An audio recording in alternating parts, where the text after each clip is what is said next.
What's up? This is part number 15 of Flat Earth, Flat Wrong, question and answers. My response. Okay, so Exist, Dissolve, still continuing with him. He wrote a lot. So anyways, I want to point out that in the last thing that he wrote, so since these things have already been done, okay, what things have already been done? Lots of people, let's see, these basic, okay, I said, who's going to cross an ocean to verify how far it is from the tip of the ants, from the tip of Africa to Australia? Well, lots of people would do this, and lots of people have done this. These basic facts have been known for hundreds of years. It's not easy to hide. If people can and do these things, it won't be hidden anymore. So since these things have already been done, and done many, many, many times, there is nothing to hide and nothing left hidden, unless it's under the ocean. Okay? You need to turn to Flat Earth Clues, where they discuss the plane routes, the plane flight routes. The Mark Sargent, he covers it. You cannot bring you can get one of these plane. Okay, you can buy a plane ticket for the plane route.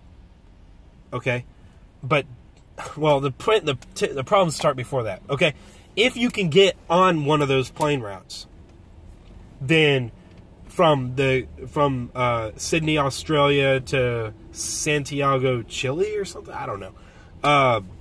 Okay, but the point is to go from the tip of South America to Australia. Okay, South America to Africa, Africa to Australia. Okay, Santiago, I think it's Santiago, Chile to Sydney, Australia. Okay, that's a plane route, and the problems start with purchasing the tickets. Either the ticket is priced too high, where the average we're talking about a direct plane route with 0 stops, and either it's priced too high where the average person will not purchase the ticket, or the plane, you can purchase the ticket and the plane gets delayed and then canceled. Or third one is that the plane route is full. You can't purchase a ticket because it's all filled up. It's got all the, you can't fit any more people on the plane. And then another one, they'll have plane routes that say that they are going nonstop, but they aren't nonstop. They make fuel stops. And with these fuel stops, they're not scheduled stops to drop people off and pick people up. So that's also another thing. Let's see here. Then you try to track the route, and the plane drops off the GPS going over the Indian Ocean. Okay, I don't know about if it goes over the Pacific Ocean, the plane from do they even have a plane route from Sydney, Australia, or in Sydney or in Australia to South America?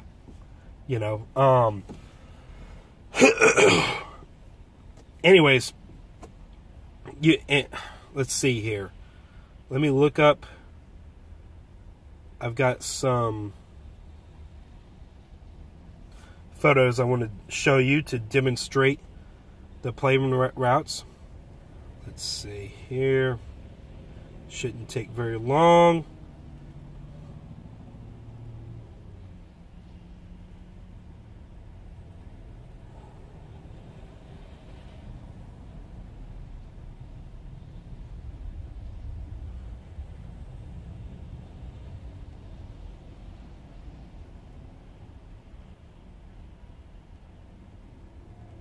This is odd. I just had it, and there it is. Okay. So, the point is flying over Antarctica should be easy. Look at this. Get this in the camera. Those plane routes do not exist. That's what the point of the meme is. These plane routes don't exist. It should be common sense for these plane routes to exist. Now, I have heard that the population below the equator is only 10% of the population above the equator. And that makes sense. That makes a lot of sense. But still, it should be easy to charter a plane to take you on one of these, to take you some way flying over Antarctica. That's just one of the, let me show you. On the azimuthal equidistant Gleason's map, the plane routes actually make more sense. Also, so what I'm about to show you here is a plane route that is mapped out on the ball Earth, and the plane route on the ball Earth makes absolutely no sense. Whenever you could just fly across the oceans, it goes all the way north and then comes back all the way south.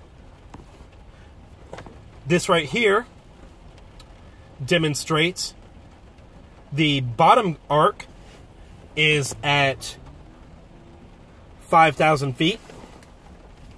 The top arc is at 33,000 feet. Okay? Now get this. At 33,000 feet, going around a ball,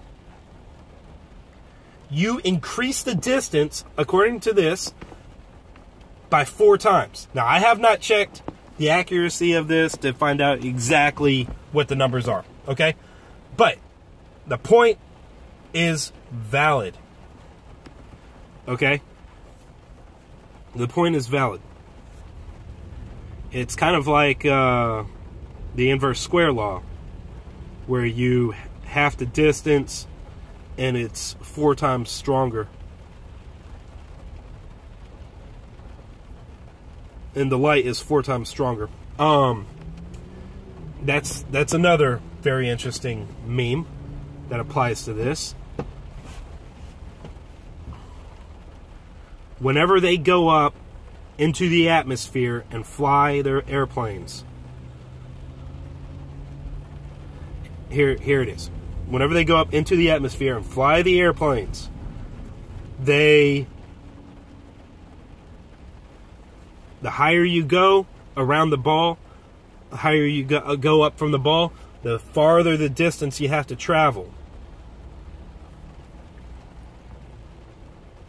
Well, the farther the distance is from 2 points on the same, 2 points from these 2 points you have to travel. So you're going in an arc up, and the thing is that you spend a lot of the time, the point is, you spend a lot of time on the plane going in a flat, straight line. You're not going at an arc, reaching a certain altitude, and they stay at that altitude, okay? And then they come back down whenever it's time to land. You're not going in you're not constantly having to make the curve. Okay? Lots of videos online that explain that. Now, this right here is a map showing there is Okay, it starts there in Australia. Goes all the way up to the United States. And then goes back down to Chile. I guess that's Santiago, Chile. Okay? So, but whenever you map it out on the azimuthal equidistance map, the AE map, you start out here in Australia, and it's a straight line. You go to United States, and then you go straight to Chile. However, if you wanted to fly from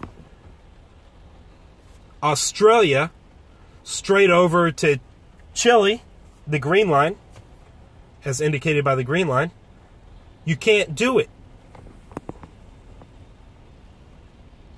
The flight path is not available, but it's a lot shorter. It's a lot shorter. Let's see, that's not quite in Australia.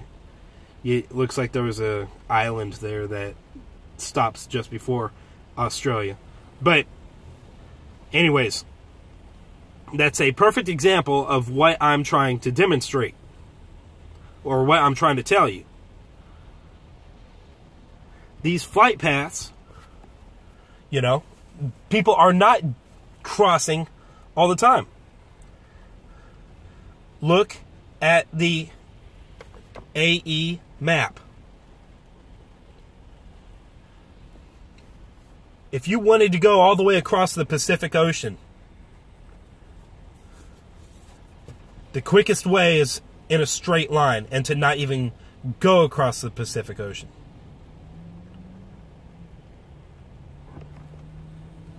Well, actually, they do go across the Pacific Ocean, but they go across and cut up to North America first. And then whenever you map it out on the ball Earth, that's what the map looks like. Whenever you map it out on a flat Earth, that's what the map looks like.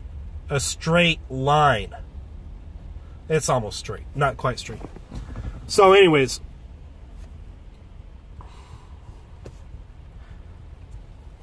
they're hiding it from us. And airplane pilots, they don't even stop to think. All the airplane pilots know is that the path is already laid out for them. Airplane pilots, they're not explorers. Okay, they're not they're not going to try to find quicker routes. They think they assume that it's already been all set up and all taken care of before they got there. And then they get on the job and they don't even question the flight path. And they just fly the flight path. Just like me. I didn't question the ball until Rob Skiba got me questioning it. So there it is. And now I look into it, and there's all this information that just completely debunks the ball. And one of the best information, one of the best debunks for the ball is you can bring the ships back into view once they've allegedly disappeared around the curve. So there is no curve. They just go off into the distance until they're so small until they look so small that you can't see them anymore. Get a telescope, look at them, bring them back into full view. I don't know why we didn't discover this before we've had telescopes. But nobody ever thought of it until we came out with the handheld Coolpix P900. It seems like that's what has enabled us to come to this realization that those boats aren't going over any curve. So, okay, video's way too long. All right, G-Man out.